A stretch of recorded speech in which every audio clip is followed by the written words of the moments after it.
Ei lagunak, zer modu zabiltzate? Laster, udako oporraldiak iritsiko dira.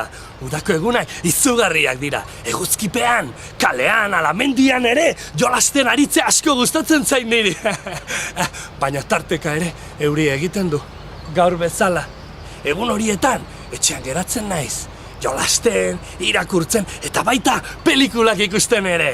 Zuei, pelikulak ikusten gustatzen altzaizu, Bai, niri ere! Zein pelikula gomendatzen didazu, Bueno, niri eta gure lagun irrizale guztioi. Badakizue, bidali zuen gustokoa den pelikula baten marrazkitxo bat irrienlagunek.comera! Pirata bat irrizaingo sailean